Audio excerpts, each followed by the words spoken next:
Itutuloy natin yung pag-aaral ng ating exposition ng 1689 London Confession of Faith, Chapter 16. Inuulit ko, ang ginagamit kong outline dito ay yung 5th edition ni Sam Waldron sa kanyang exposition. At tinitignan din natin sa ngayon ay itong paragraph 4. Kung sasariwa ninyo na kung ihahambing natin ang pinagkuhanan ng yung mayroong nung binuo ang 1689 Baptist Confession of Faith ay mayroong influence at pinagkuhanan sa Westminster. At pagdating sa chapter 26 of the church ay mahaba ang pagpapaliwanag ng London Baptist Confession of Faith compared sa Presbyterian Reformed churches ng pinanggalingan sa Westminster. Ang isa pa na influence ng 1689 ay itong mga Congregationalist, itong may sinasabi nating Savoy Declaration of Faith. Pag nababanggit ang Savoy ay nariyan si John Owen at yung paper na nung si i.e. nag-aaral pa Jonathan Edwards. Gulat siya. Yan sila, yung mga taong yan. Si Cotton, right? Si John Cotton ang isa pa na kasama sa mga Congregationalist. At ang paghihiwalay lamang natin sa ang Savoy ay kahit papaano ay meron pa rin sila. Although they are Congregationalist, pero meron pa rin silang infant baptism. Pero pagdating sa Baptist ay believer's baptism. Okay, ito yung ating tatalakayin ngayon at babasahin ko sa inyo ang paragraph 5 o talatang 5. Sana hindi kayo nahilo dito sa pinagtabi ko lamang. In the execution of this power wherewith He is so entrusted, the Lord Jesus Christ calleth out of the world unto Himself through the ministry of His word by His Spirit, those that are given unto Him by the Father, that they may walk before Him in all the ways of obedience which He prescribes to them in His word. Those thus called He commands to walk together in particular societies or churches for their mutual edification and the due performance of that public worship which He requires of them in the world. Sa Tagalog, talatang 5, sa pagpapatupad ng kapangyarihang ito na ipinagkatiwala sa Kanya ay tinatawag ng Panginoong Hesus sa Kanyang sarili mula sa sanlibutan ang mga ibinigay sa Kanya ng Kanyang Ama sa pamamagitan ng ministeryo ng Kanyang salita, sa pamamagitan ng Kanyang Espiritu upang sila ay lumakad sa harapan Niya sa lahat ng mga daan ng pagsunod na itinakda Niya sa kanila sa Kanyang salita. Ang mga tinawag ay inutusan Niyang lumakad ng magkakasama sa mga lokal na lipunan o mga iglesia para sa kanilang pagpapatibay sa isa't isa at sa angkop na pagsasagawa ng publikong pagsamba na hinihingi Niya sa kanila habang sila ay narito sa sanlibutan. Ito ang ating titignan na pag-aaral natin. Napansin nyo kung kayo ay nasa riwa, nung huli natin pinag-aralan ay yung pangkalahatang iglesia. At ngayon naman ay tignan natin itong the local church. Na-examine na natin sa paragraphs 1 to 4 ang tinatawag nating universal church.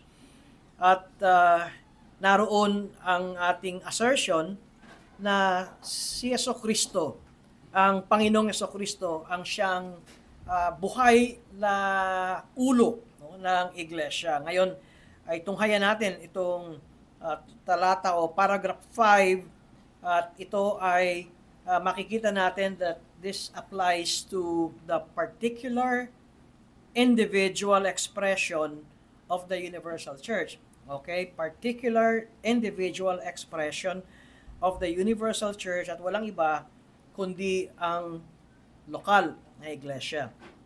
At sabi nga natin, ang ulo ng iglesia ay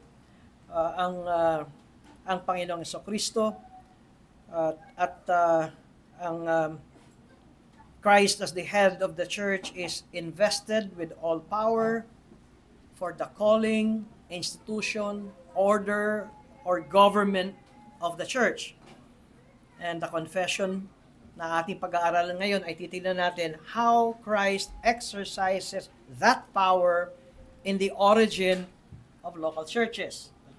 Simulan natin sa tinatawag natin na ang utos na pagpapasimula nito.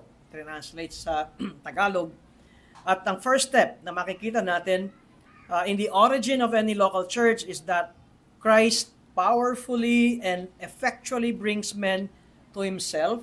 Okay, nandoon yung effectual calling at meron ding hagip dito yung katuruan natin na ang mga hinirang ay tatawagin. Hinirang ng Diyos bago palikhain ang sanlibutan, langit at lupa, wala pang lahat, ay meron na siyang hinirang o pinili.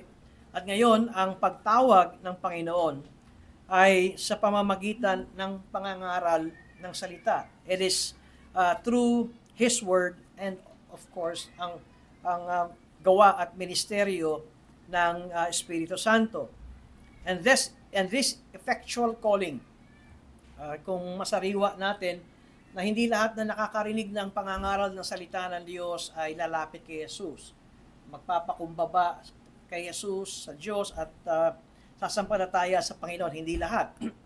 Ang tawag natin doon ay outward calling. Naririnig nila ang pangangaral pero ito ay walang epekto. Ngayon, dito sa atin, sa Tagalog, mabisang pagtawag or effectual calling, it takes place by means of the Word and by the power of the Holy Spirit, and according to the pattern of God's electing purpose. Okay. Yun nga yung karugtong kanina sinabi ko, ang sasampalataya sa Panginoon ay mabisang tinawag ng Diyos sa pamamagitan ng kapangyarihan ng Holy Spirit, ngunit itong mga ito ay yung mga taong pinili na ng Diyos, nakasulat na nga ang kanilang mga pangalan sa aklat ng buhay, bago pa nailikha o naitatag ang sanlibutan.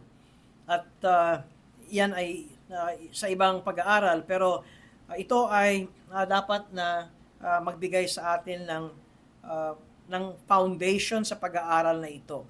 Kaya saan magsisimula itong tinatawag nating mandato na ito? Saan magsisimula itong utos na ito? Well, the call of salvation comes to us in the context and framework of the Great Commission. Dito tayo magsisimula. Kaya tignan natin itong talatang ito, no? Matthew 18, o bago yun, ay ang Matthew 28, verses 18 to 20. At maliwanag naman sa atin ito, palagi ko, no, na itong talatang ito. Mateo 28, talatang 18, lumapit si Jesus at sinabi sa kanila, sa kanilang mga alagad, sa alagad ng Panginoon, ang lahat ng otoridad sa langit at sa ibabaw ng lupa ay ibinigay na sa akin. Ito yung bahagi ng ating scripture, yung ating confession na sinasabi doon sa paragraph 5, in the execution of this power wherewith He is so entrusted, the Lord Jesus Christ calls out of the world unto Himself. At dito sinabi ni Jesus sa verse 19, kaya sa paghayo ninyo, gawin ninyong alagad ang lahat ng mga bansa, bautismo ninyo sila sa pangalan ng Ama at ng Anak at ng Espiritu Santo at turuan silang sundin ang lahat ng mga bagay na iniutos ko sa inyo. At narito ako'y kasama ninyong palagi hanggang sa katapusan ng panahon. Ngayon, tingnan natin itong tinatawag natin na Great Commission. Ang goal ng Great Commission na ito ay naroon sa talatang 20 at turuan silang sundin ang lahat ng mga bagay na iniutos ko sa inyo. Kaya ang paghayo, kadalasan, ito yung tinatawag na mission work o kaya paghayo o kaya evangelistic, ay hindi lamang para ipangaral ang Ebanghelyo, no? Kundi pag nakita natin sa Great Commission, at pag tignan ninyo itong verse 20 na ito, na sinasabi dito that yung mga tinawag, no, yung mga tinawag ng Panginoon ay kinakailangan na sila ay maturuan, no, ng lahat ng ipinag-uutos ng Panginoon. At sa atin ay maturuan kung ano ang itinuturo ng mga apostol. Kaya importante na sinasabi natin na nandoon ang teaching, nandoon ang discipleship. Ngayon, tingnan niyo ang substance o laman ng utos. Ipinag-uutos ng Panginoon na ang kanyang mga tinawag nagpahayag ng kanilang pananampalataya ay lumakad to walk together in particular churches. Kung ikaw ay isang born again, ikaw ay isang anak ng Diyos, ipinag-uutos ng Panginoon na ikaw ay mapabilang sa isang partikular na lokal na iglesia. Hindi lamang yung mababasa natin na ikaw ay makisama, no, yung makisama, yung one another, pero narito ang diin ng ating confession patungkol doon sa tinatawag nating dakilang utos ng Diyos or the Great Commission.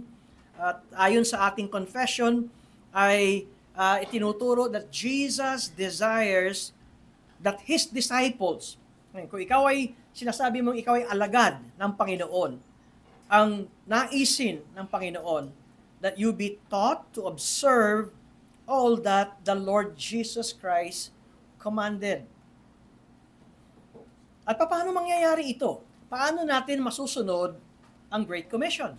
Ang sagot ay sa pamamagitan ng lokal na iglesia. At sa lokal na iglesia ay may pastor at mayroong mga guro at mayroong mga matatanda sa iglesia or elders. At itong talata na ito sa Matthew chapter 18, halimbawa, tinignan natin ito, mismong ito ay galing sa bibig at wika ng Panginoong Jesucristo. At ipinag-uutos ito ng Panginoong Yesus. At alam natin, ang Matthew 18 verses 15 to 20 ay patungkol sa pagtutuwid ng isang member na kabilang sa isang iglesia. Ngayon, yan ba ay universal church? Pag tinignan natin ang Mateo 18, yan ay tumutukoy sa partikular o lokal na iglesia. Ngayon, ito yung pag may nagkasala, one-on-one, approach mo muna at kapag di nakinig, tumawag ka ng 2 o 3 at sa ganon ay mahikayat mo, makapakinig at nawa, magbalik loob ang taong ito. At kung ayaw pa rin, ay iharap sa iglesia at hanggang sa iglesia ang siyang gumawa ng desisyon. At kapag hindi nakinig, siya ay ituring na isang hindi mananampalataya. Yan ay turo ng Panginoong Jesucristo. Now take note, if Jesus commands that offenses be brought to the church, diba, kapag mayroong sala at mayroong kasalanan at may mali, ito ay dalhin sa iglesia para sila ay tawagan ng pansin at kasama nito ang pagtutuwid to rebuke such offenses. At kung hindi makinig is to exclude the impenitent. Ito yung excommunication. Then, necessarily, Jesus commands the existence of such local churches. Kaya, narito ang tinitignan natin ng stated purpose ng isang iglesia. Tingnan nyo ang pagtuturo ng Panginoong Jesucristo. Kasama ito sa sinasabi niyang at ituro nyo ang lahat ng aking ipinag-uutos sa inyo. Kasama ito, no, na stated purpose ng isang iglesia to teach an erring member one of Christ's commands na kapag nahulog sa kasalanan, to call their attention at magsisi sa kanilang kasalanan at if necessary, ay sa pamamagitan ng tinatawag nating DA or disciplinary action. At dito, ay makikita natin that Jesus gives a mandate, utos sa lokal na iglesia through another is the example of the apostles of Jesus Christ. At ang halimbawang makikita natin na example dito ay ang paghayo ni Apostol Pablo, yung pagpunta niya sa iba't ibang mga lugar.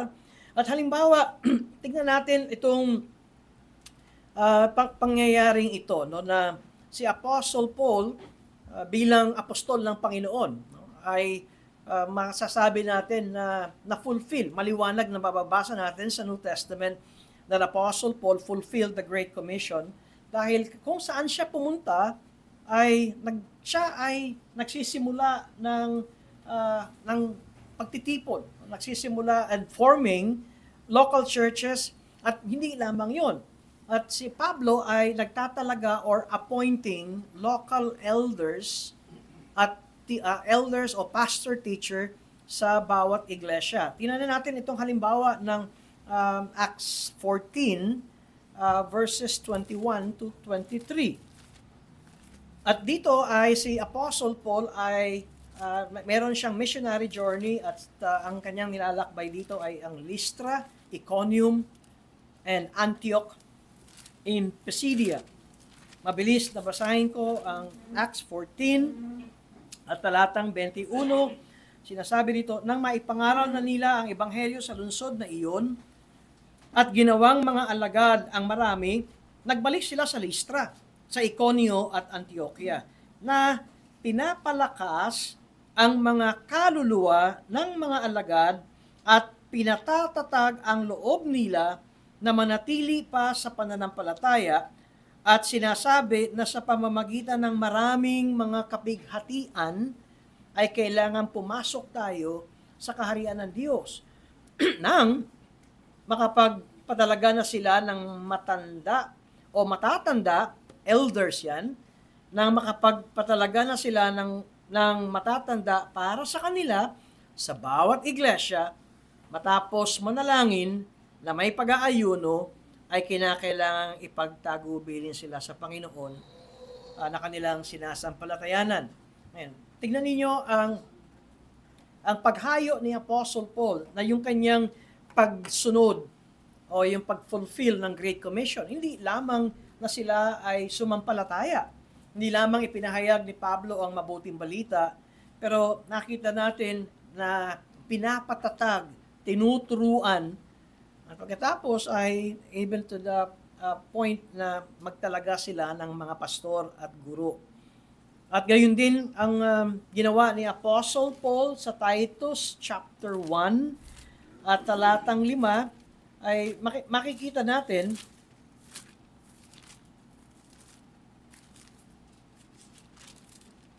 sinasabi rito na dahil dito ay iniwan kita sa Kreta. Ngayon, si Tito ay iniwan ni Pablo sa Kreta upang isaayos mo ang mga bagay na may kakulangan at upang magtalaga ng matatanda sa iglesia, elders sa church, sa bawat bayan na gaya ng ipinagbilin ko sa iyo. Kaya sa lungsod ng Kreta ay makikita natin muli si Apostol Pablo ay nag-establish at nagsisimula ng mga iglesia. Pero dito ay meron tayong makikitang bahagi ng isang pamamaraan o organization at ito ay ipinagkatiwala niya kay Tito, kay Titus, na representative ni Apostle Paul. At sa Efeso ay merong kombinasyon tayong makikita rito, yung personal na kilos at gawa ni Pablo dahil si Pablo nagsimula ng gawain at ng iglesia sa Efeso at pagkatapos ay kanyang iniwan at tinalaga si Timoteo na kanyang representative at babasahin ko ang unang Timoteo kapitulo 1 talatang 3. Pinapakiusapan kitang manatili sa Efeso. Timoteo, nakikiusap ako. Manatili ka sa Efeso. Gaya noong patungo ako sa Macedonia, na iyong atasan ang ilang tao na huwag magturo ng ibang aral. Kaya mapapansin natin, no, meron ng pag-aalaga at pagbawal. At yan ay si Timoteo na tinutukoy. Pagdating sa chapter 5 ng Timoteo, verse 17, ito ang kanyang tinuturo pagdating sa local na iglesia. Ang matatanda na namamahalang mabuti ay ituring na may karapatan sa ibayong karangalan, lalong-lalo na ang mga nagpapagal sa pangangaral at sa pagtuturo. Ngayon, yung pagsuporta sa pastor ay hindi kung gusto mo lamang. No? Kung minsan, sinasabi, kung gusto mo lamang yan ay pwede at hindi. At minsan gagayahin nila si Pablo, sinasabi nila na si Pablo nga hindi naniningil. Ito ay makikita natin na instruction mismo ni Apostol Pablo na kung mayroong kayong pastor ay mayroong tungkulin ang iglesia na suportahan, lalong-lalo na ang nangangaral at nagtuturo. Dito ay makikita natin na mayroong kaayusan, no? Ang iglesyang ito. Verse 18, Matthew 5:18, sapagkat sinasabi ng kasulatan, huwag mong lalagyan ng busal ang baka kapag umigiik, at ang manggagawa ay karapat-dapat sa kanyang sahod. Huwag kang tatanggap ng sumbong laban sa matanda maliban sa patutuo ng 2 o 3 saksi. Sila namang nagpapatuloy sa pagkakasala ay sawayin mo sa harapan ng lahat upang ang iba na may matakot. Tingnan ninyo itong kaayusan na ito. Verse 21, inaatasan kita sa harap ng Diyos at ni Kristo Jesus at ng mga anghel na hinirang na iyong sundin ang mga bagay na ito na walang kinikilingan, at huwag mong gagayahin ang anumang bagay ng may pagtatangi. Huwag mong ipatong na madalian ang iyong mga kamay sa kanino man, ni huwag kang makiisa sa mga kasalanan ng iba.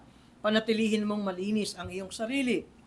Kanina, tinignan natin ang tungkulin ng iglesia na suportahan ang kanilang mga mangangaral at tagapagturo. Ngayon, on the other hand, kung ang mga mangangaral, matatanda sa iglesia ay mahulog sa kasalanan at ito ay mayroong matibay na ebidensya, ito ay sawayin.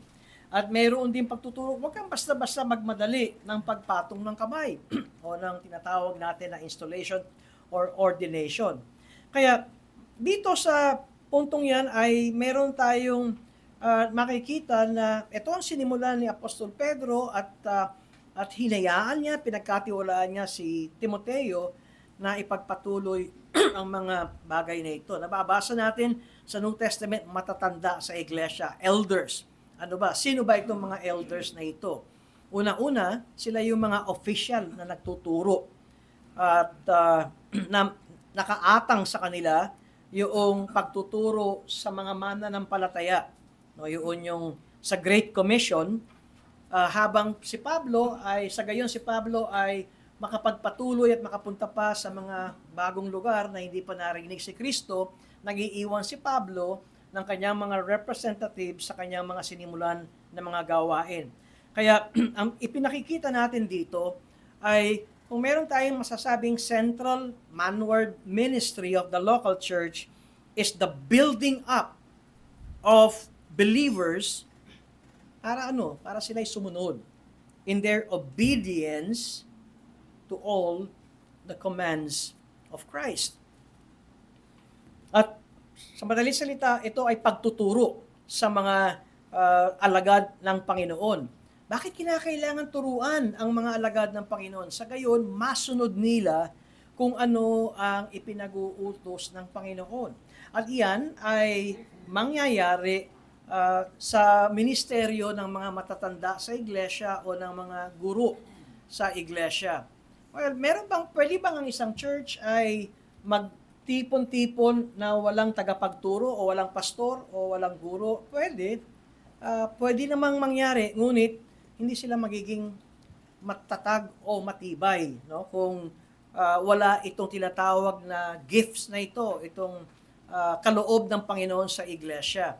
Dahil para maging matibay ang isang iglesia ay meron silang elder or elders at sila ay natuturuan ng salita ng Diyos. Sa gayon, ang mga tao sa iglesia lokal, itong mga alagad, ay patuloy na tumibay. Ngayon, merong mga iba, alam ko nung ako'y charismatic, ang gift namin ay praise and worship, music.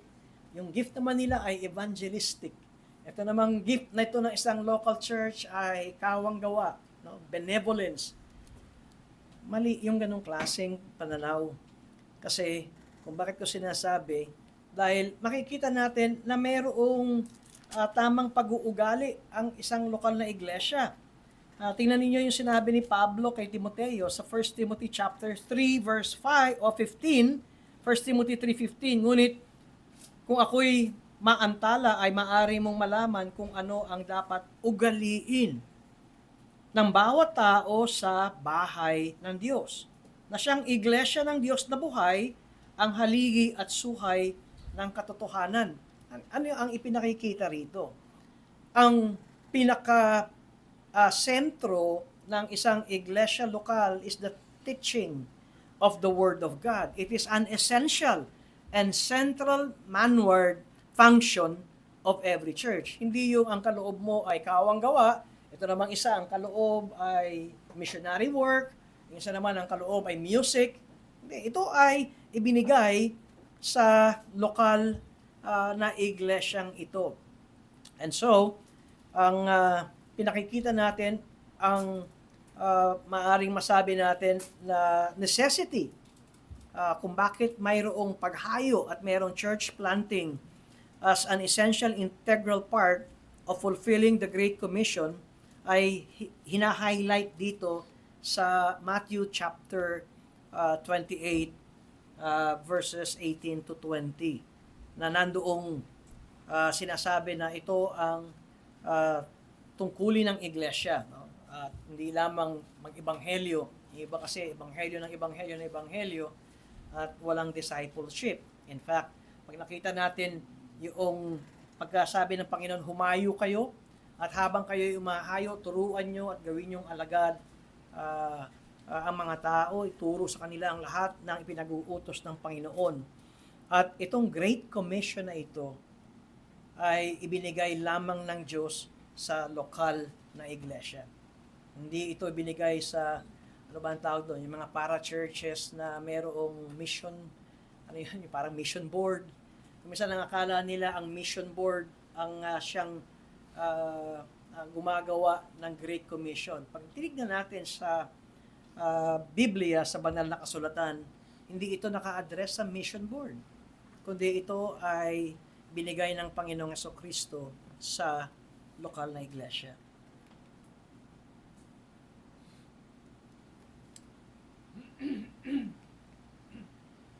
Kaya natin itong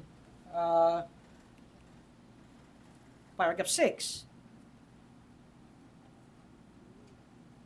Dito sa paragraph 6, sinasabi ang definition ng membership. The members of these churches are saints by calling, visibly manifesting, and evidencing in and by their profession and walking their obedience unto the call of Christ, and do willingly consent to walk together according to the appointment of Christ, giving up themselves to the Lord and one to another by the will of God, in professed subjection to the ordinances of the gospel.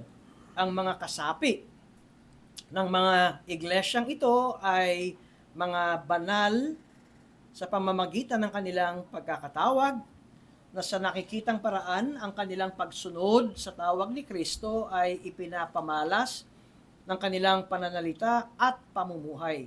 Kusang loob silang pumayag na magkakasamang lumakad ayon sa mga aral ni Kristo na ibinibigay ang kanilang mga sarili sa Panginoon at sa isa't isa ayon sa kalooban ng Diyos, sa ipinapahayag na pagpapasakop sa mga ordinansa o sakramento ng Ebanghelyo. Mamaya babasahin natin yung ating revised na covenant tipan. Maganda yun. Present mamayang hapon. At pasok na pasok dito yung ating bagong tipan bilang isang miyembro ng Redeemed by Grace Baptist Church. Tingnan natin itong paragraph na ito.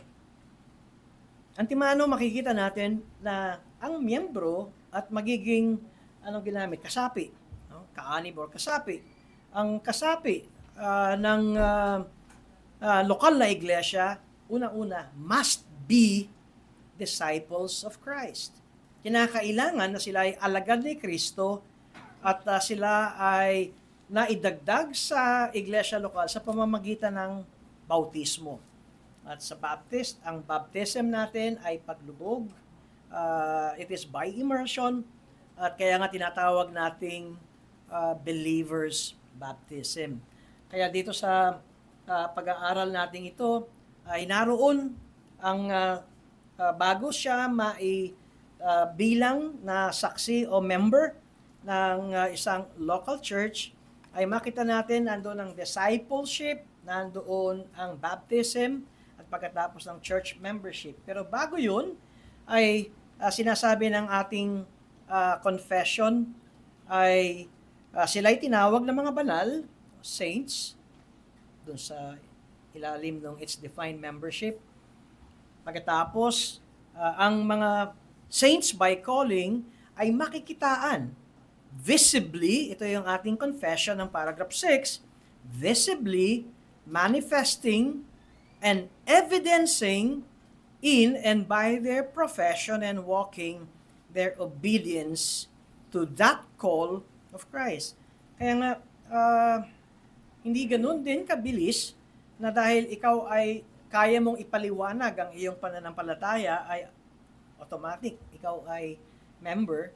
Sa confession natin ay merong visible manifestation, may ebidensya ng iyong pagiging mananampalataya. Kaya nga, kadalasan sa atin ay merong interview, no, na dumadaan ang isang gustong maging kasapi ng Redeemed by Grace Baptist Church. Sa ating revised constitution, 2 ang mag-interview. At meron na akong ini-interview ngayon. Meron pang isa, mga diakono na kakausap. At ito ay ipinakikita, no, sa atin kung bakit ganito. Because the members of local churches must be disciples of Christ at pagkatapos sila ay nabautismuhan sa tubig. Nga tingnan ninyo itong puntong ito. Sila ay alagad at sila ay nabautismuhan sa tubig at pagkatapos maaari silang maidagdag na kasapi. At yan ay masasabi natin, they are intimately connected in the Great Commission. Okay, so ang Great Commission ulit ay hindi lamang na sila ay nakapakinig ng Ebanghelyo at pagkatapos sila ay sumang-ayon at sumampalataya. Kasama rito ang bautismo sa tubig. Bakit? Ipinag-uutos ito ng Panginoon. At hindi hihinto sa bautismo sa tubig. Dahil ang isang mananampalataya at alagad ng Panginoon ay dapat maibilang sa isang partikular na pagtitipon na iglesia lokal.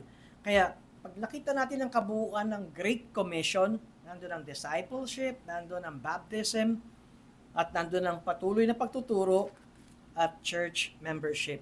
So discipleship, therefore, demands baptism, church membership, and submission to the elders or to the teachers of the church.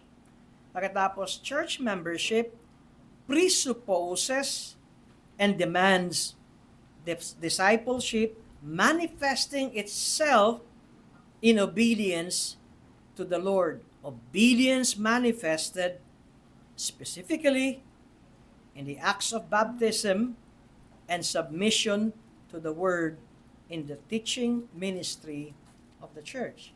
At ito ang ipinapahayag ng isang alagad ng Panginoon na naroon ang aking pagpapasakop, pagsunod sa salita ng Diyos, at nakita rin natin, pagpapasakop maging sa pamunuan or church officers, at makikitaan din ng yung manifesting itself in obedience to the Word of God.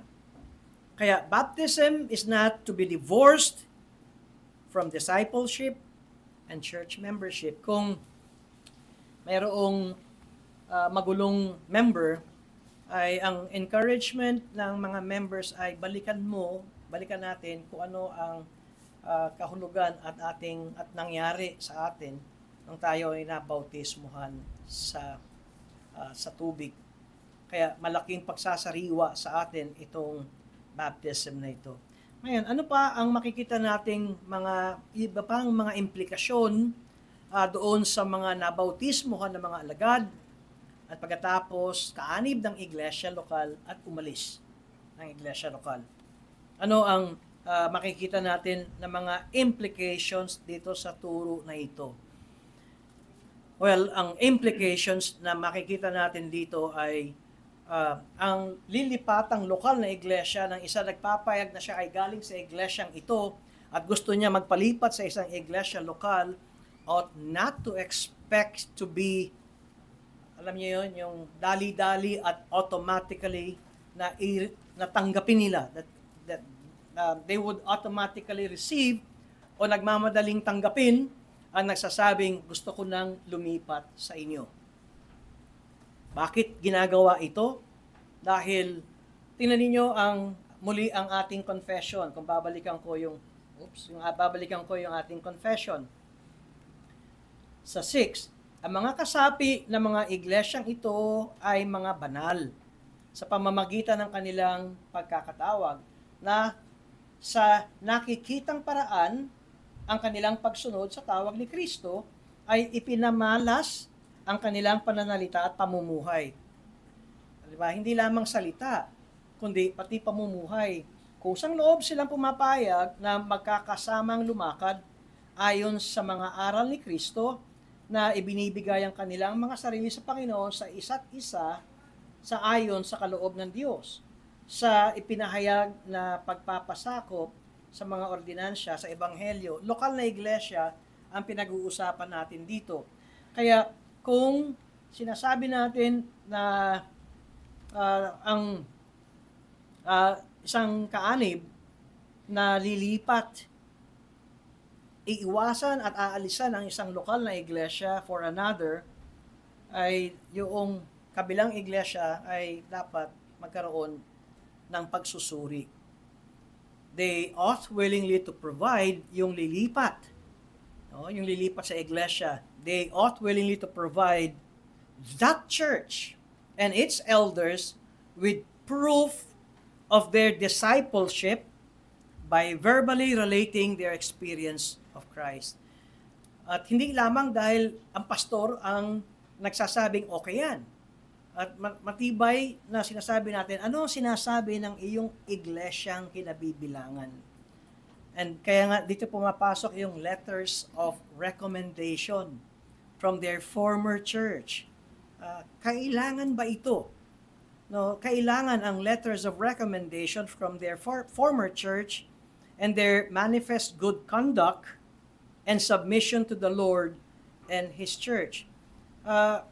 Meron ba tayong makikita na mga pangyayari sa banal na kasulatan na mga ganitong bagay? Isa-isahin natin ito. Sa Acts chapter 9, talatang 26, tingnan ninyo ito, si Pablo ito. Si Pablo na kilala na siya yung tagahawak ng mga balabal, yung coat nung si Esteban ay hinatulan ng kamatayan. Kaya si Pablo rin na pumunta sa Damasco, pinipilit na wasakin ang mga mananampalataya, ang iglesia ng Panginoon, dahil sa pag-aakala niyang mali itong Christian church, at ngayon siya ay kinahabagan ng Diyos at binigyan ng kaligtasan. Acts 9:26, nang siya'y dumating sa Jerusalem, pinagsikapan niyang makiisa sa mga alagad. Silang lahat ay natakot sa kanya sapagkat hindi sila naniniwala na siya ay isang alagad. Subalit kinuha siya ni Bernabe. Iniharap siya sa mga apostol. Isinalaysay sa kanila kung paanong nakita niya sa daan ang Panginoon na nakipag-usap sa kanya at kung paanong siya'y nangaral sa Damasco na may katapatan sa pangalan ni Kristo. Kaya't siya'y naging kasama nila sa Jerusalem na nangangaral na may katapangan sa pangalan ng Panginoon. Siya'y nagsalita at nakipagtalo sa mga Helenista at pinagsikapan nilang siya'y patayin.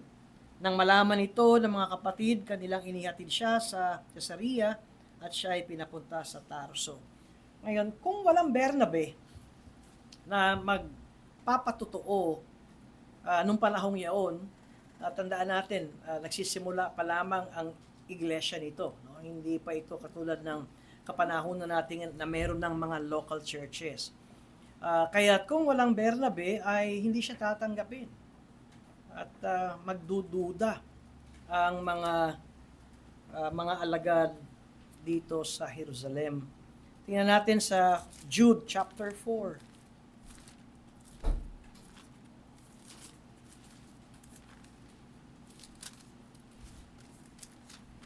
Sa Jude chapter 4, sapagkat may ilang taong nakakapasok ng lihim.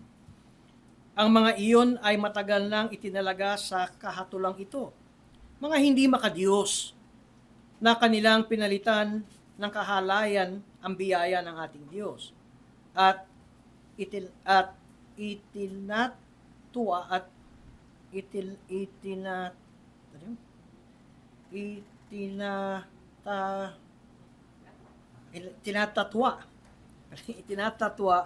ang kaisa-isa nating pinuno at Panginoon na si Jesus.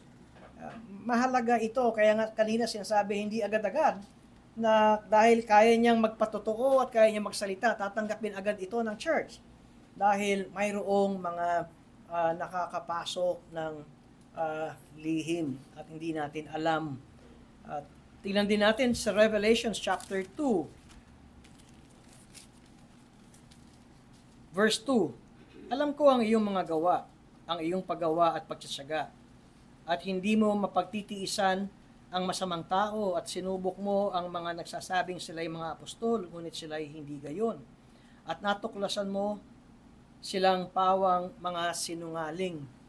Ano ang ipinakikita dito? Itong church na ito sa Efeso, bagamat sinabi rin ng Panginoon na sila ay magsisi, pero nasusuri nila ang mga pumapasok sa kanila. Nasusuri nila na sila ay mga pawang sinungaling. Itong mga false professors of their faith. Pagkatapos talatang 14, talatang 15, yung chapter 2 ng Revelation, ay sinasabi na subalit mayroon akong ilang bagay na laban sa iyo, church ng Ephesus ito, sapagkat mayroon ka diyang ilan na sumusunod sa aral ni Balaam, na siyang nagturo kay Balak na maglagay ng katitisuran sa harapan ng mga anak ni Israel upang kumain sila sa mga bagay na ihandog sa mga Diyos-Diyosan. Gayon din naman, meron kang ilan na sumusunod sa aral ni Nicolaita.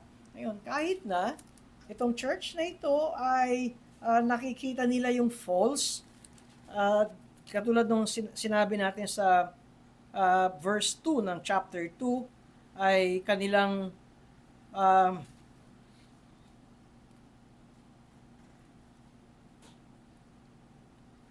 na mayroon silang pagtsatsaga na masuri ang masamang tao at mayroon silang pagsusubok doon sa mga nagsasabing sila ay mga apostol, Pero bakit? Pagdating sa ah, Pergamo na ito, no, sa may iglesia namang Pergamo, ay merong silang kaluwagan. At paano nakapasok ito? Ang sagot ay meron silang kaluwagan sa pagsusuri. Hindi dahil sila ay nagsabi lamang ng ako'y isang Kristiyano nagmamahal sa Panginoon, ay agad-agad na kanilang tatanggapin ang iglesyang ito. Ito yan mga talata natin. Saan ang point na gusto ko makita natin?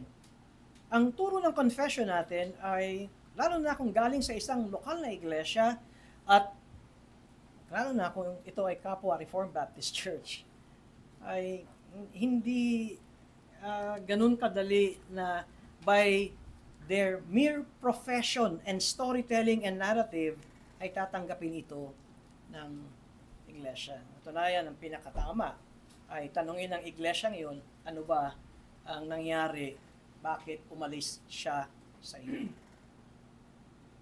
At sa atin ay hindi lamang ito, anong tawag doon, ito ay totoo sa atin. Nararanasan natin, kaya pinapanalangin natin ang kasama natin ito dati na makita niya ito. Hindi lamang yung sasabihin na, yun ang sinabi. Ano ang naging desisyon ng church. At doon sa kabila ay bigyan ng credence at bigyan ng timbang ang sasabihin ng pinanggalingan. At kung makikita natin, ito ay hindi RGBC na posisyon, kung hindi ito ay confession of faith ng isang Reformed Baptist. Again, sa paragraph 6, the members of these churches are saints by calling, visibly manifesting and evidencing in and by their profession and walking their obedience to that call of Christ, and do willingly consent to walk together. Ngayon, kapag ikaw ay naging member ng isang lokal na iglesia, ang sinasabi mo ay willingly consent to walk together sa mga kapwa ko, mga mananampalataya. And because this is according to the appointment of Christ, giving up themselves to the Lord and to one another by the will of God. Hindi pwede yung kapag ayaw mo na, at ito nagiging dahilan, ay ayoko na. Nasa na yung ating tipan na we willingly consent to walk together. At ipinakikita rin sa atin dito, ito ang local church. Hindi tayo pare-pareho. Merong kaaya-ayang samahan, may magaspang na kasama. No? Para bang pagkatabi mo, bakit ang gaspang ng liha mo? Pagkakatabi kita lagi. Parang ayoko yung ugali mo. Pero kung siya ay kasama natin sa church at ka-member natin, at kabilang tayo ng isang lokal na iglesia, ito ang ating pinapahaya, that we do willingly consent to walk together by the will of God in professed subjection to the ordinances of the gospel. Ngayon, just imagine, ikaw ay nakikipag-breaking of bread, nagpapartake ka ng Lord's Supper sa local iglesia, pagkatapos ang sama ng loob mo doon sa kapwa mo mananampalataya. Okay? We still have 3 minutes. Pakiusap, 3 minuto lang ha.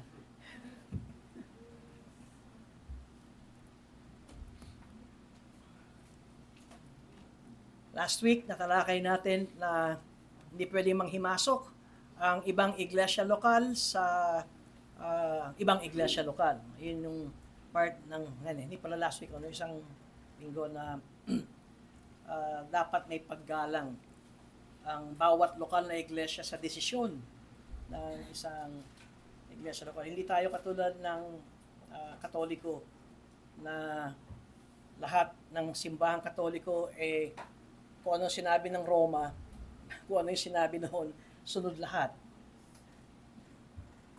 Kagabi ay no, sa 90th birthday, may katabi akong pari. Very inquisitive si padre. At siya ay nagtatanong sa akin, paano yung inyong Baptist Church? Paano yung government? Nung pinaliwanag ko sa kanya na ang Baptist ay independent, sabi niya, ano ibig sabihin na independent? Sabi ko, independent and interdependency. Nakikinig siya. Maganda, malayo pala sa aming Katoliko. Sabi ko, sana magbalik ulit, magkaroon uli kami nitong si padre na ito na very interested siya. Sabi niya, ngayon ko lang narinig itong paliwanag na ito. Na hindi katulad sa aming mga Katoliko, pag sinabi nung nasa itaas, sabi ko, pag sinabing berde tayo ngayon, berde kayong lahat. Pag sinabing masut kayo ng pulang t-shirt, pulang t-shirt. Sabi ko sa Baptist ay hindi ganun. Okay, walang question? Salamat. Meron sa likod. Okay, 1 minute. Ang lumapit sa Diyos ay at sumampalataya ay mga piniling ng Diyos. Sa kabilang banda, ang hindi sumampalataya ay sila rin ba ay pinili para sa kapahamakan?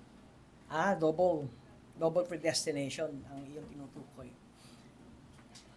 Ang paliwanag dyan ay lahat naman tayo ay patungo sa kapahamakan dahil lahat tayo ay galing kay Adan. Kaya hindi na kinakailangan pang sabihin may special pa na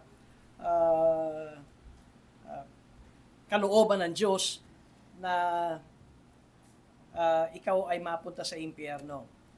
At ang nakakahanga dito ay mayroon pinakitaan ng Diyos ng biyaya. At doon sa patungo sa kapahamakan ay meron siya mga pinili. Kapag narinig mo yung paliwanag ko, merong usapan dyan sa mga theology ng ano ka ba, supra, laps. May theologian tayo dito.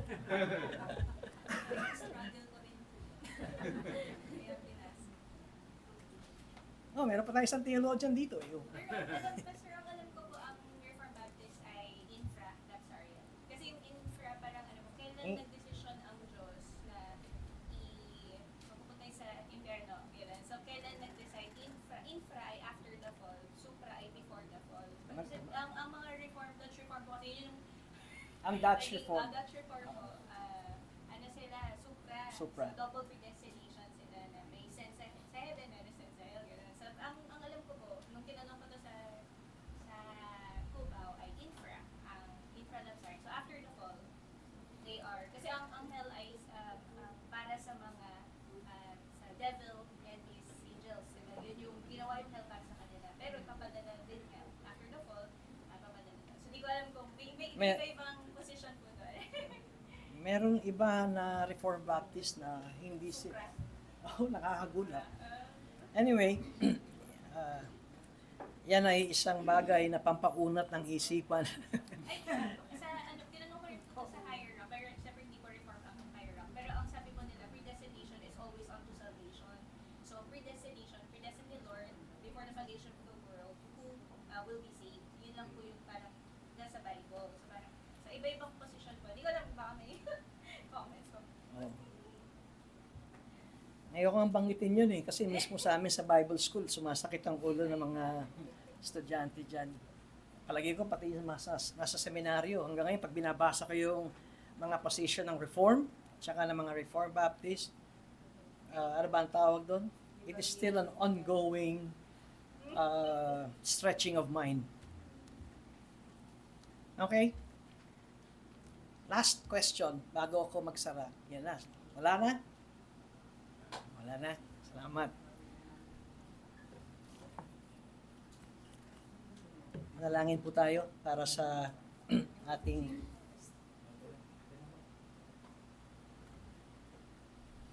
Panginoon, marami pong salamat sa pagkakaloob po ninyo sa amin ng panahon. Balikan ang Confession of Faith ng Reformed Baptist ng 1689 London Confession of Faith. At nawa, Panginoon, bagamat sinasabi namin ang Word of God ang siyang mayroong supreme authority sa buhay ng isang mananampalataya, Sa pag-aaral po namin ito ay kami ay inyong gabayan at sa gayon ay maging maliwanag sa amin kung ano nga ba ang sinasaad ng inyong salita. Sa isang panig, kami nagpapasalamat na binigyan niyo po kami ng confession of faith at lalo na po patungkol dito sa church at sa aming pong konsyensya, sa aming kaisipan ay naroon ang pagsang-ayon sa inyong salita. Kami ay sa pagpapatuloy namin ng pagtatalakay ng paragraph 7, 8, and following ay makita namin ang inyong kaisipan. At sa gayon ay ang aming pong pamumuhay ay mayroong tiyak na pinagtatayuan na masabi namin ito ay sa inyong salita. Sa ngalan ni Jesus. Amen.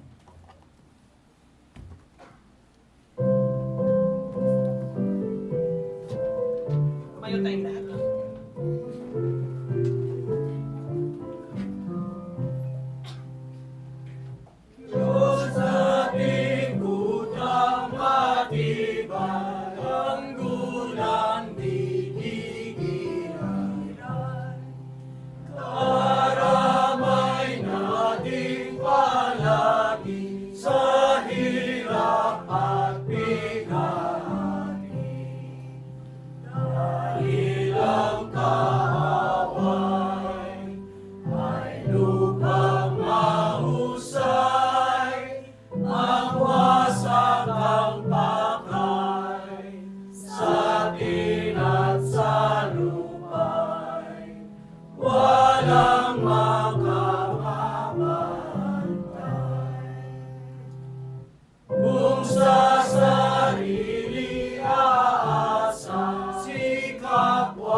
Gamitin siya'y